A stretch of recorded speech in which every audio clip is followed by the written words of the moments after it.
इस बरस भैया पंच भैया पचमी 15 जुलाई 2025 मंगलवार के दिन है।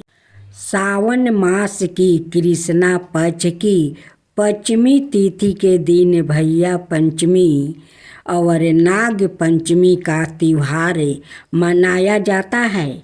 देश के कुछ भाग इस दिन भाग पंचमी का त्योहार मनाया जाता है, जबकि देश के दूसरे भागों में सावन मास की शुक्ल पक्ष की पश्चिमी तिथि के दिन नाग पंचमी का त्योहार मनाया जाता है।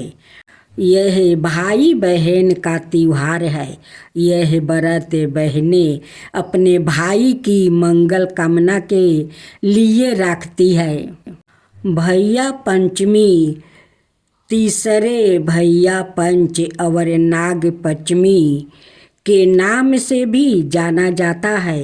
बहनें अपने छोटे बड़े भाइयों की कुशलता की कामना के लिए इस व्रत को करती है। भैया पंचमी की पूजा विधि, उद्यापन की विधि। भैया पंचमी की कहानी। भैया पंचमी के दिन सुबह बहन को सिर से स्नान करना चाहिए। स्नान के बाद एक थाल भीगे 1 मुट्ठी चने, हल्दी, रुपया 1 लोटा ले उस पर मोली बांध कर सतिया बनाए। फिर उसमें पानी भरे। उस पानी में कच्चा दूध मिलाए। तत्पश्चात यह सब वस्तुओं लेकर कीकर के वृक्ष पर चढ़ाए। कीकर के वृक्ष पर लोटे से जल चढ़ाए। हल्दी से तिलक करे। फिर अपने माथे पर हल्दी से बिंदी लगाए। भीगे हुए मुट्ठी चने वृक्ष की जड़ी की टहनिया के कोने पर बोए और फिर अपनी साड़ी के पल्लू से 7 बार कीकर की टहनिया को स्पर्श करके अपने माथे से लगाए। यह कहते समय यह कहे, झर झर मेरे वीर बरे। तत्पश्चात भैया पंच की कहानी कहे या सुने। कहानी कहते यह सुनते समय अपने हाथ में मुट्ठी चने लेकर उन्हें छीलते रहे। कहानी सुनने के दौरान छीले हुए मुट्ठी चने को कहानी सुनने के बाद वही वृक्ष पर चढ़ा दे। भैया पंचे की कहानी के बाद विनायक महाराज की कहानी भी कहे या सुने। विनायक महाराज की कहानी कहने सुनने के पश्चात सूरज भगवान को जल दे, परंतु ध्यान रहे कि थोड़ा सा जल बचा कर रखना है, जिसका प्रयोग घर लौटने पर करना है। घर के बाहर पहुँच कर अंदर आने से पूर्व घर के दरवाजे के दोनों कोनों पर पानी डाले। फिर हल्दी से स्वातिक बनाए। इसके बाद घर में प्रवेश करे। घर में आकर एक थाली में मुट्ठी चने, फल, मिठाई, रुपये रख कर और एक अन्याय लोटे में जल लेकर बयाना निकाले। यह बयाना अपनी सास को दे और यदि सास ना होते जेठानी या ननद को देकर चरण स्पर्श करे और आशीर्वाद ले। यह पूजा विवाहित लड़कियां भी कर सकती है। यह बहना अपनी छोटी बहनों को दे सकती है। विवाहित स्त्री को शादी के पहले बरस अपने मैके में ही भैया पंचमी मनानी चाहिए।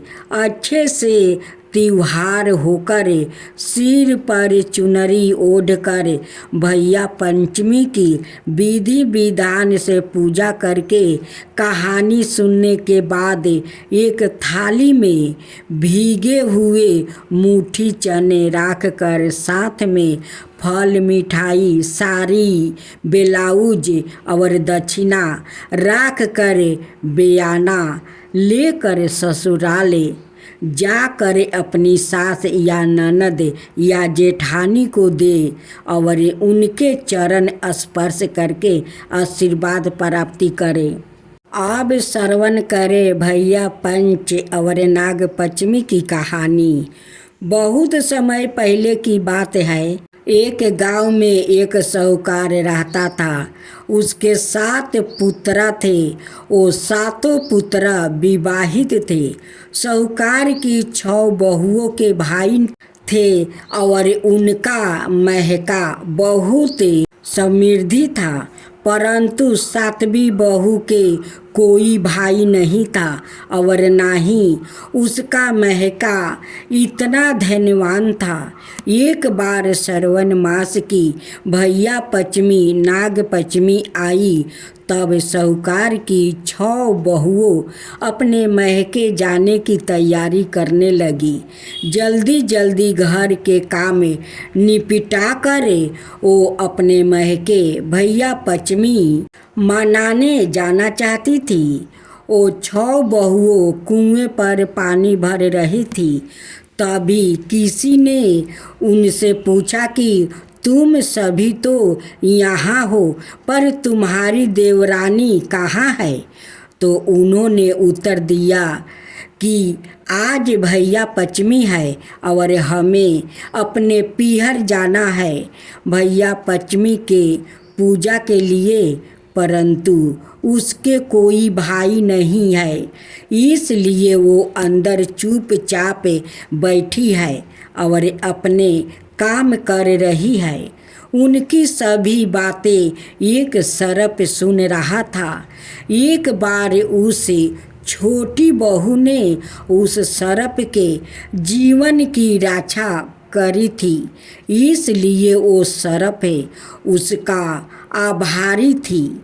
उन बहुओं की बातें सुनकर सरप उन बहुओं के पीछे पीछे उनके घर पहुंच गया।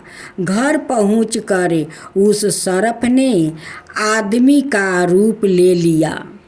घर में आकर उस सरप ने साहूकार की छोटी बहू को अपनी बहन बताया और कहा कि वो उसका दूर रिश्ते का भाई है। उसने वहाँ सबका अभिवंदन किया, लेकिन छोटी बहू को यकीन नहीं हुआ, इसलिए उसने उसे कहा, मेरा कोई भाई नहीं है, तुम कौन हो? मैं तुम्हें नहीं जानती। तब उसने उसको विश्वास दिलाया कि वो उसका भाई है और कहा कि मेरा जन्म तुम्हारे विवाह के बाद हुआ था। यह जानकर उसे बहुत खुशी हुई। वो सबसे कहने लगी, मेरा भाई आया है, मेरा भैया आया है। उसे याद आया कि आज तो भैया पंचमी है, परंतु उसने कभी यह त्योहार नहीं मनाया था, इसलिए उसे इसकी विधि नहीं पता थी। उसने अपनी सास से भैया पंचमी की विधि पूछी। बोली, सासू माँ, मेरा भैया आया है और आज भैया पंचमी है, मैं क्या करूं? उसकी सास ने कहा कि पहले चूल्हा लीप, फिर उस पर चावल चढ़ा। जब चावल बन जाए उसमें घी पूरा मिलाकर अपने भाई को खिला। उसने वैसा ही किया। खाना खाने के बाद उस भाई ने कहा, बहन, मैं तुम्हें अपने घर ले जाने के लिए आया हूँ, सब तुमसे मिलकर बहुत खुश होंगे।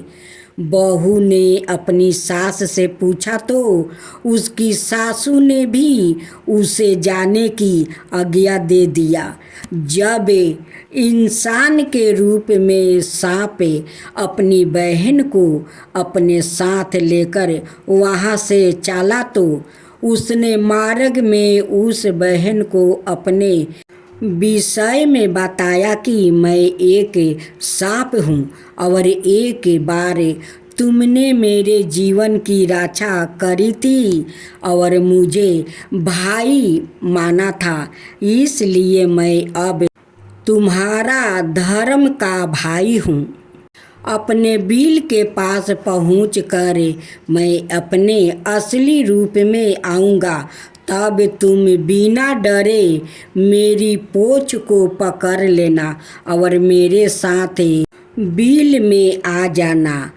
उसने वैसा ही किया और बिल में पहुंचने के बाद उस सांप ने उसे अपने परिवार से मिलाया और अपनी पत्नी से कहा, ये मेरी धर्म का बहन है। तब उसकी पत्नी बोली, यह मेरी ननद है। भतीजे बोले, हमारी बुआ आई है। सबने मिलकर उसका स्वागत किया। साहूकार की छोटी बहू ने वहाँ देखा कि सांप के बच्चों की माँ अपने बच्चों और छोटे भाई बहनों को घंटी बजाकर बुलाती है दूध पीने के लिए। एक दिन उसने कहा कि मैं इन्हें दूध पिला देती हूँ। उसकी भाभी ने कहा, ठीक है, परंतु ध्यान रखना कि घंटी दूध ठंडा हो तभी बजाना, उससे पहले नहीं। किंतु उसने गलती से घंटी पहले ही बजा दिया। तब तक दूध गर्म ही था और उस सांप के छोटे भाई बहन का गर्म दूध पीने से जीभ, फन, पोछ आदि जल गया। इससे वो बहुत नाराज हुए और बोले, इसने हमें गर्म दूध से जलाया है, हम इसको सजा देंगे, हम इसको खाएंगे। तब उसकी भाभी ने कहा, नहीं, इनसे गलती हुई है, इन्हें माफ़ कर दो, मैं इनकी तरफ से क्षमा मांगती हूँ। तभी सांप की पत्नी के पुत्रा हुआ। तू उसने अपनी ननद साहूकार की छोटी बहू से पूछा, बोलो ननद जी, आपको क्या चाहिए? अपने भतीजे के जन्म की खुशी में तब उसने अपनी भाभी से कहा, 9 लाखा हार मांगा। भाभी ने ननद को 9 लाखा हार भेंट में दे दिया और उससे यह कहा कि यदि आप इस हार को पहनेगी तो यह हार ही रहेगा, परंतु अगर कोई दूसरा इसे पहनेगा तो उसके गले में यह सांप बन जाएगा। इधर साहूकार का छोटा लड़का अपनी पत्नी को लेने के लिए आया तो उसकी पत्नी ने ईश्वर से प्रार्थना की, हे ईश्वर, यदि मेरे पति को यह पता चलेगा कि एक सांप मेरे भैया है तो पता नहीं उसे कैसा लगेगा, इसलिए आप इससे बिल के स्थान पर महल बना दो। ईश्वर ने उसकी मनोकामना पूर्ण कर दिया और जहाँ बाम्बी थी वहाँ एक सुंदर महल बन गया। साहूकार का बेटा वहाँ आया और 2 दिन के लिए वहाँ रुका। उसका वहाँ बहुत आदर सत्कार हुआ। फिर जब उस लड़के ने अपनी पत्नी को लेकर जाने के लिए कहा तो उस धर्म भाई ने विदा करते समय बहुत सारे दास दासी, हाथी घोड़ा, धन दौलत देकर उन्हें विदा किया। जब वो वहाँ से निकले तो मार्ग में साहूकार के बेटे को याद आया कि वो वहाँ पर अपना कुछ सामान भूल आया है। उसने अपना सामान लेने के लिए वापस जाने के लिए कहा तो उसकी स्त्री ने कहा, ऐसा कौन सा कीमती सामान है जिसके लिए हम दोबारा लौटे? हम अभी अपने घर चलते हैं।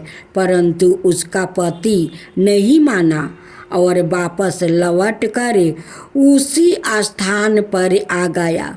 परंतु अब वहाँ पर कोई महल नहीं था, वहाँ तो सांप की बिल थी। यह देखकर साहूकार के बेटे को बहुत क्रोध आया और अपनी स्त्री से कहा कि तुमने मुझे भ्रम में रखा, तुमने मुझे धोखा दिया।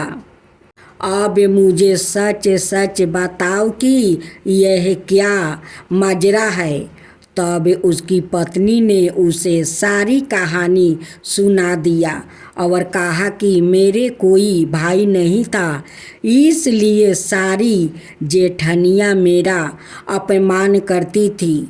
मुझ पर ईश्वर ने दया दिखाई है और एक सर्प मेरा धर्म का भाई बनकर आया और यह उसी की बाम्बी है। मैंने ईश्वर से प्रार्थना की थी कि 2 दिन के लिए उस बाम्बी के स्थान पर एक महल हो जाए, जिससे किसी को इस बात का पता ना चले। उसके पति को उसकी बात पर विश्वास हो गया और वो उसे लेकर अपने घर लौट आया। बहुत दिनों बाद उस साहूकार की छोटी बहू के पुत्र हुआ। साहूकार की छोटी बहू ने अपनी ननद से पूछा कि तुम्हें क्या चाहिए? तो उसकी ननद ने कहा कि आप जो अपने महके से 9 लाखा हार लाई हो, मैं तो वही लूँगी। तब छोटी बहू ने उसे कहा कि तुम उसकी जगह कुछ भी ले लो, मैं खुशी से दे दूँगी, पर उसे मत लो। यह मेरा पीहर का हार है। यदि इसे मेरे अतिरिक्त कोई दूसरा पहनेगा तो यह सर्प बन जाएगा। परंतु उसकी ननद नहीं मानी और बोली, मैं तो यही हार लूँगी। तब उस बहू ने अपनी ननद को वो हार दे दिया। जैसे ही वो ननद उस हार को हाथ में लेकर देखने लगी, तभी वो सांप बन गया। यह देखकर ननद बहुत डर गई। तब छोटी बहू बोली कि मैंने आपसे पहले ही कहा था, यह मेरे पीहर का हार है। फिर उसने अपनी ननद को अपनी सारी कहानी बताई, कैसे एक सर्प उसका धर्म का भाई बन कर आया और उसने उसकी पीहर की कामना पूरी की। यह सुनकर उसने सभी को बड़ा अचंभा हुआ। जिस प्रकार सच्चे मन से ईश्वर से भैया पंचमी के दिन उससे जो मांगा, ईश्वर ने उसे दिया। इसलिए जो भी श्रावण मास की कृष्णा पक्ष की पंचमी को भैया पंच मनाया और विधि विधान से पूजा करे, साथ ही विनायक जी की कहानी कहे या सुने, उन सबकी ईश्वर उसी प्रकार मनोकामना पूरी करे जैसे साहूकार की छोटी बहू की